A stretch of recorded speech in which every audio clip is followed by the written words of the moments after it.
So next are some important points about the electron transport chain. So before really going to know about the mechanism of electron transport chain, let's we take the brief idea about the electron transport chain.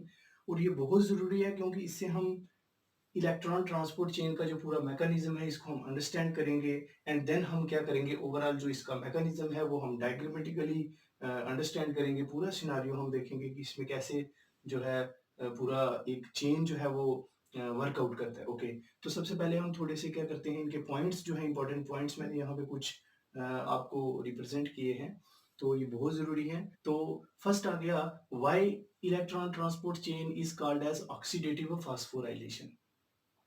Because electron transport chain को oxidative phosphorylation इसलिए कहते हैं क्योंकि यहाँ पे phosphorylation का मतलब होता है फॉर्मेशन ऑफ एटीपी, ठीक है, और ऑक्सीडेटिव का मतलब हो गया कि यहाँ पे हमारे पास कुछ को एंजाइम्स जो ग्लाइकोलिसिस के टाइम पे बने, कुछ लिंक रिएक्शन के टाइम पे बने और कुछ क्रेब्स साइकिल के टाइम पे जो कुछ को एंजाइम बने हमारे पास, उन को एंजाइम्स का यहाँ पे क्या होता है ऑक्सीडेशन होता है।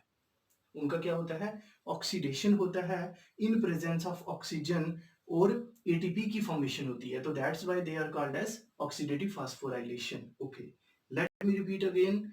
एक्चुअली यहाँ पे बेसिकली क्या होता है कि यहाँ पे जो हमारे पास रिड्यूस्ड फॉर्म के एनर्जी कुछ प्रोडक्ट होते हैं NADH और FADH2, इनकी हमने पहले डिटेल में बात की है कि ये NADH और FADH2 जो है बेसिकली ये क्या होते हैं, दे आर को एंजाइम्स, और ये रिड्यूस्ड फॉर्म की एनर्जी है, ये डायरेक्ट एनर्जी नहीं है, ये रिड्यूस्ड है। तो ये रिड्यूस्ड जो है ये रिड्यूस्ड को एंजाइम, इन रिड्यूस्ड को एंजाइम का लास्ट वीडियोस में मैंने आपको बताया था कि जब ये रिड्यूस्ड को एंजाइम्स बने थे तब मैंने बताया था कि रिड्यूस्ड को एंजाइम्स जो बेसिकली ये हैं ये बेसिकली रिड्यूस्ड फॉर्म की एनर्जी है, और इनका इनका फर्दर आगे माइटोकॉन्ड्रिया में ऑक्सीडेशन होगा और एटीपी बनेगी। तो यहाँ पे क्या हो रहा है, यहाँ पे इनको एंजाइम्स का क्या हो रहा है ऑक्सीडेशन हो रहा है इन प्रेजेंस ऑफ ऑक्सीजन और resulting in the production of ATP. So that's why it is called as oxidative phosphorylation. Okay, so next point है redox reaction. It is very important point. Actually electron transport chain में यहाँ पे जब हम आगे बात करेंगे तो जैसे हमने फर्स्ट एंजाइम्स को नाम दिया था NADH डिहाइड्रोजनेस, और इसको हम आल्सो क्या कहते थे NADH को एंजाइम क्यू ऑक्सीडो रिडक्टेस। मतलब यहाँ पे इस चेन में हम आगे मैकेनिज्म में बढ़ेंगे कि यहाँ पे ऑक्सीडेशन और रिडक्शन साइमल्टेनियसली हो रही है। मतलब एक साइड पे एक चीज का ऑक्सीडेशन हो रहा है और उसी टाइम पे दूसरे प्रोडक्ट मतलब इस यहाँ पे जो कंपाउंड यूज हो रहे हैं, कुछ जो एंजाइम्स यूज हो रहे हैं उनका क्या हो रहा है, मतलब जो कैरियर्स हैं उनमें कुछ जो प्रोटीन कुछ लिपिड्स जो कुछ एंजाइम्स यूज हो रहे हैं उनका क्या हो रहा है रिडक्शन हो रहा है। मतलब ऑक्सीडेशन रिडक्शन जो प्रोसेस है ये साइमल्टेनियसली हो रही है। तो ऑक्सीडेशन और रिडक्शन प्रोसेस को हम क्या कहते हैं रिडॉक्स रिएक्शन। मतलब ऐसे रिएक्शन यहाँ पे ऑक्सीडेशन और रिडक्शन साइमल्टेनियसली होते हैं उनको हम क्या कहते हैं रिडॉक्स रिएक्शन। तो ये यहाँ पे इलेक्ट्रॉन ट्रांसपोर्ट चेन में आपको देखने को मिलेगा आगे जब हम मैकेनिज्म पे पहुंचेंगे। थर्ड आ गया composed of mitochondrial enzyme and carriers. Okay, point is again very important. Actually electron transport chain में जैसे मैंने आपको बताया कि यहाँ पे जैसे मैंने बताया था site of electron transport chain में इनर मेम्ब्रेन है माइटोकॉन्ड्रिया की। उसके बाद मैंने कॉम्प्लेक्सिस की बात की थी, तो कॉम्प्लेक्सिस में मैंने बताया था देयर आर 4 मेन कॉम्प्लेक्स होते हैं जो कैरियर का काम करते हैं। तो यहाँ पे बेसिकली इलेक्ट्रॉन ट्रांसपोर्ट चेन की बात हो रही है कि इलेक्ट्रॉन ट्रांसपोर्ट चेन ओवरऑल अगर हम बात करें तो किसका बना है एंजाइम्स का बना है, मतलब उन कॉम्प्लेक्सिस का बना है। 4 कॉम्प्लेक्स मिलके एक चेन बना रहे हैं, वो चेन में बिल्कुल सीक्वेंस में एक चेन में वहां पे इनर मेम्ब्रेन पे they are lie in on the inner membrane. तो वहां पे ये क्या कर रहे हैं चेन बना रहे हैं। तो ये ईटीसी किसका बना है माइटोकॉन्ड्रियल एंजाइम्स का, जिनको हम कैरियर्स कहते हैं। मतलब ये इलेक्ट्रॉन को कैरी कर रहे हैं, इलेक्ट्रॉन को कैरी करते हैं, ठीक है। Okay, from one complex to next. Okay, so next आ गया को एंजाइम NADH और FADH। ओके, तो अभी हमने बात की इन कोएंजाइम्स की NADH और FADH। तो ये कोएंजाइम जो NADH और FADH2 हैं, ये basically they are the product of glycolysis, Krebs cycle, link reaction. तो हमने लास्ट वीडियोस में इनको डिटेल में डिस्कस किया हुआ है कि ये बेसिकली ये रिड्यूस्ड फॉर्म के कुछ कोएंजाइम्स हमारे पास वहाँ पे बनते हैं, जो जिनको हमने कहा कि ये एक मतलब डायरेक्ट फॉर्म एनर्जी नहीं है। ये क्या है बेसिकली, जैसे हम बात करें कि अगर हमें कैश मिल रही है तो दैट इज द डायरेक्ट मतलब फॉर्म ऑफ मनी, तो उसको हम ATP कह सकते हैं। तो अगर हमें मनी मिलती है बट मिली चेक की फॉर्म में होती है, तो देन हम उसको बोलेंगे कि ये बेसिकली है तो मनी है बट ये चेक की फॉर्म में है, मतलब it is the reduced form. तो ऐसे ही आप समझ सकते हो कि ये इस तरह के ही ये कुछ एनर्जी मतलब ये कंपाउंड्स होते हैं रिड्यूस्ड फॉर्म में। Okay, so NADH and FADH2 जो है ये इलेक्ट्रॉन डोनर और हाइड्रोजन आइंस को रिलीज करते हैं। मतलब कि इलेक्ट्रॉन ट्रांसपोर्ट चेन में कोएंजाइम NADH और FADH2 इलेक्ट्रॉन को भी डोनेट करते हैं और हाइड्रोजन आयन को भी डोनेट करते हैं। तो क्या इनका कैसा इनका मैकेनिज्म रहता है, कैसा इनका मतलब एक प्रोसेस होता है, कैसा मैकेनिज्म रहता है? So listen carefully. When coenzyme NADH and FADH2 approach inner membrane, basically ETC inner membrane पे चल रहा है, तो जब ये कोएंजाइम दोनों ये अप्रोच करेंगे इनर मेम्ब्रेन पे, तो वहां पे आके इनका क्या होगा, इनका ऑक्सीडेशन होता है। ये रिड्यूस्ड फॉर्म है तो ऑब्वियसली इनका ऑक्सीडेशन होगा, तो वहां पे इनका ऑक्सीडेशन होगा। जब ऑक्सीडेशन होगा तो वहां पे क्या रिलीज होगा, इनके पास क्या है, ये रिड्यूस्ड क्यों है, क्योंकि इनके पास हाइड्रोजन है। ठीक है, इनके पास क्या है, हाइड्रोजन है। इसके पास एक है और इसके पास 2 है, तो मतलब इनके पास हाइड्रोजन है। तो हाइड्रोजन अगर इनसे निकल गई तो ये ऑक्सीडाइज्ड हो गए, तो इनका ऑक्सीडेशन होता है, हाइड्रोजन रिलीज होते हैं। तो जब हाइड्रोजन रिलीज होते हैं तो देन हाइड्रोजन जो है dissociate into electron and proton. Okay, electron जो हैं they are picked up by the carriers are complexes, और उनको वो कॉम्प्लेक्सेस जो है मतलब electrons are picked up by complexes, और वो कॉम्प्लेक्सेस उनको पास करते हैं to the next complexes and so forth up to the last जो एक्सेप्टर है, दैट इज द ऑक्सीजन। वहां तक उसको पास करते रहते हैं, उसको कैरी करते हैं।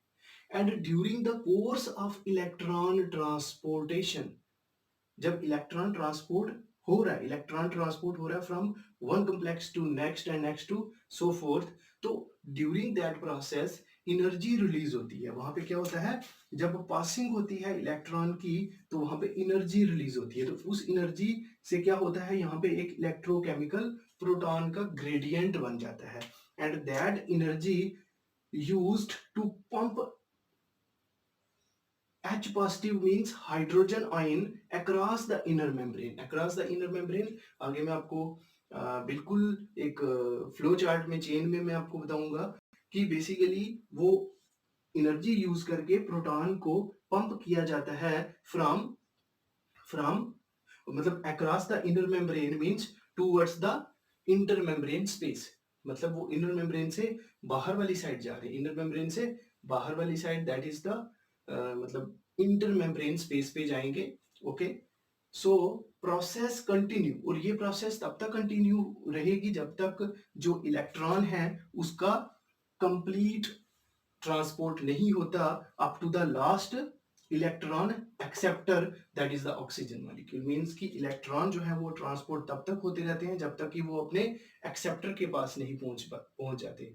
तो इलेक्ट्रॉन को एक्सेप्ट करने वाला कौन है, ऑक्सीजन। तो यहाँ पे एक चीज और क्लियर होती है कि अगर इलेक्ट्रॉन का एक्सेप्टर पता है तो ऑब्वियसली इसका डोनर भी आपको पता होना चाहिए। तो डोनर हमने अभी कितनी बार यहाँ पे डिस्कस कर लिया, तो डोनर आपको याद रखना है।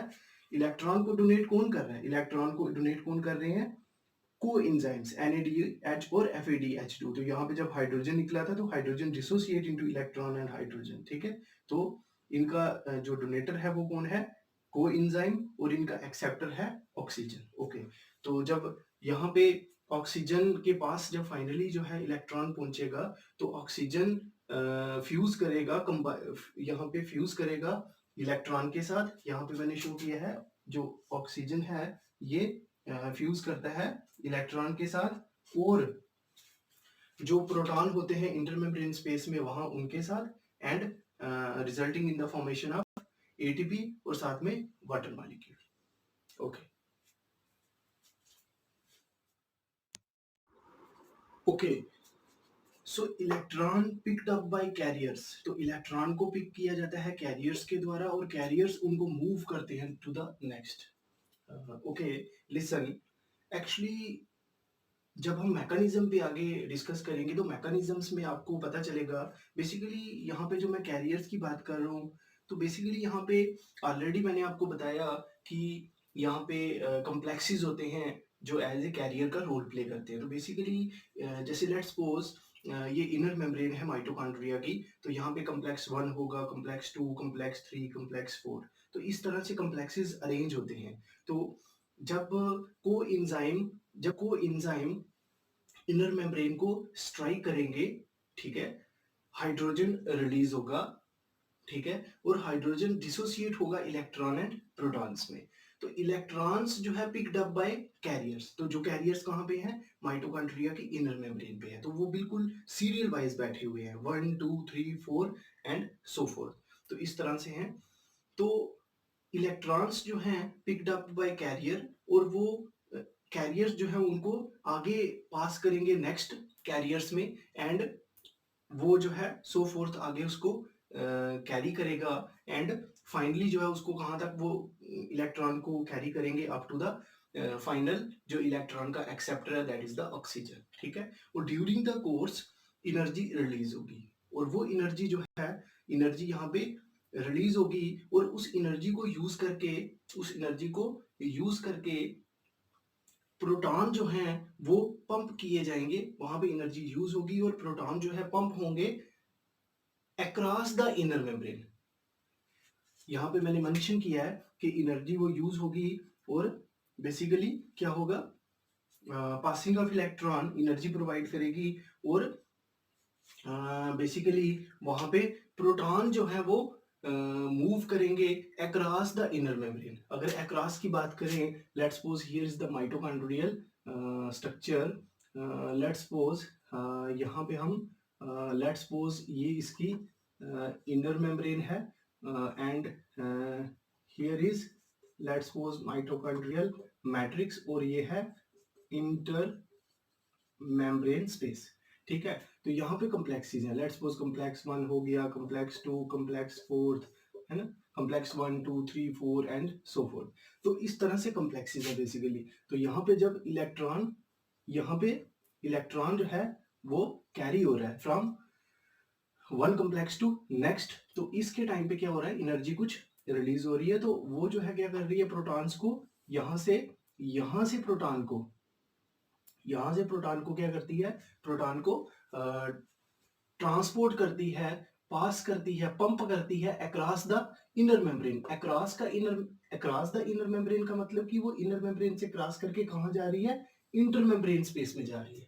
तो जब यहाँ पे प्रोटॉन्स, बात हो रही है किसकी, प्रोटॉन्स की, तो जब प्रोटॉन्स इनर मेम्ब्रेन में, बहुत सारे प्रोटॉन्स जब इनर मेम्ब्रेन में चले जाएंगे, तो यहाँ पे क्या होगा, एक इलेक्ट्रोकेमिकल ग्रेडियंट बन जाएगा। क्या बन जाएगा, इलेक्ट्रोकेमिकल ग्रेडियंट। किसका ग्रेडियंट है, प्रोटॉन का। तो यहाँ पे प्रोटॉन का एक इलेक्ट्रोकेमिकल ग्रेडियंट बन जाएगा। ग्रेडियंट का मतलब वहां पे बेसिकली अगर हम बात करें तो बहुत सारे प्रोटॉन ऐड हो जाएंगे। तो जब प्रोटॉन ऐड होते हैं तो आपको पता है सेल्स में उस जगह का जो पीएच है, वो पीएच क्या हो गया, लो हो गया। मतलब बहुत सारे प्रोटॉन ऐड होंगे तो पीएच लो का मतलब वहां पे एसिडिक मीडियम क्रिएट हो गया। ओके, तो यहाँ पे नेचर में एक बेसिकली एक टेंडेंसी होती है, एक क्वालिटी होती है सेल में, कि सेल क्या करता है, जब इस तरह से उसमें एक एक अनइक्विलिब्रियम हो जाता है, अनबैलेंस हो जाता है, कि इनर मेम्ब्रेन के कंपैरिजन में बाहर वाली मेम्ब्रेन का जो पीएच है वो बहुत ज्यादा लो हो गया, तो सेल अपने आप को इस टाइम पे क्या करेगा, इक्विलिब्रियम करने की कोशिश करेगा,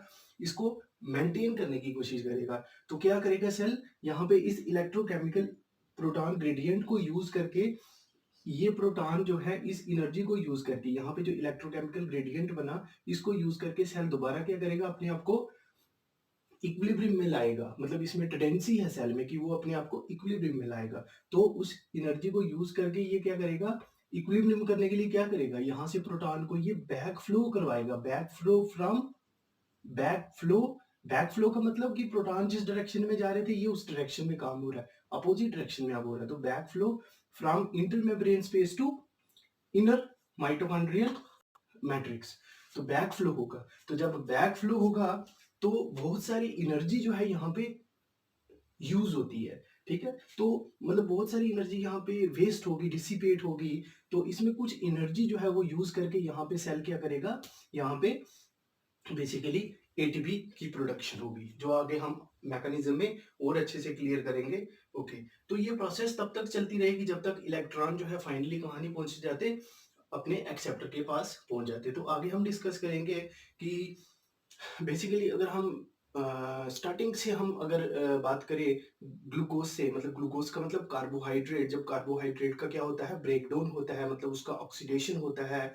तो जब finally carbon dioxide sorry glucose का जब ऑक्सीडेशन होगा और इवेंचुअली लास्ट तक हम बात करें electron from glucose up to the electron transport chain में लास्ट ऑक्सीजन तक। तो यहाँ में हम देख रहे हैं कि वो जो ग्लूकोज है 6 मॉलिक्यूल जो कार्बन कंपाउंड है, उसका जब ऑक्सीडेशन होता है पूरी तरह से, जब उसका ऑक्सीडेशन हो रहा है और अप टू द हम यहाँ पे बात करें इलेक्ट्रॉन ट्रांसपोर्ट चेन के फाइनल स्टेप तक अगर बात कर रहे हैं, तो इसमें वो जो 6 कार्बन कंपाउंड है वो इवेंचुअली किस में ब्रेक कर रहा है, जो 6 कार्बन कंपाउंड है वो इवेंचुअली ब्रेक किस में हो रहा है, मतलब gives rise to carbon dioxide, water, और वहां पे एनर्जी प्रोड्यूस होगी, लार्ज अमाउंट में एनर्जी।